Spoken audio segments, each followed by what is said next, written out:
જય માતાજી મિત્રો, સરસ મજાની સવાર પડી ગઈ છે અને આપણે ઉઠી ગયા છીએ ને આપણે ઉઠીને સીધા આવી ગયા વાસળી આગળ. વાસળી તો અહીંયા ઊભી ઓગાળતી હતી. આજે આપણે જવાનું છે આપણા મિત્રની વાડીએ. તો પછી શું, ઘરેથી આપણે જવા લાગ્યા દુકાનેથી આપણે જવાનું છે વાડીએ. આપણો મિત્ર ત્યાં જ આવશે આપણને તેડવા. તો પછી દુકાનેથી આપણે જવા લાગ્યા વાડીએ.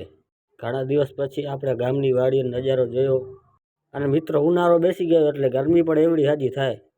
તો મિત્રો ફાઇનલી આપણે પહોંચી આપણા મિત્રની વાડીએ અને એવું બાજુ રાયડો કાઢેલ હતો. રાયડેથી મોર હતું. આખા ખંડનું નામ શું છે જરૂરથી કોમેન્ટ કરજો. આપણા મિત્રની વાડી આવો કાંક નજારો હતો આજ. જોવો તમે પાસેથી ખર બતાડી દઉં. આ ખંડનું નામ શું જરૂરથી કોમેન્ટ કરજો. અને આ રહી આપણા મિત્રની વાડી આંબલી, દેશી ભાષામાં કહીએ તો કાતરા. આમાં ફાલ લાગવાનું ચાલુ થઈ ગયું. હવે બસ મહિના દોઢ મહિનામાં કાતરા પણ આવી જશે. તો વાડીએથી નીકળીને આપણે જવા લાગ્યા ઘરે. તો ભલે મિત્રો આજનો મિની બ્લોગ નિવેદ પૂરો. આવા નવા વિડીયો માટે લાઈક કરો, શેર કરો, સબસ્ક્રાઈબ કરો અને તમારા ભાઈને સપોર્ટ કરો. જય ગો માતા, જય ગોપાલ, જય શ્રી રામ.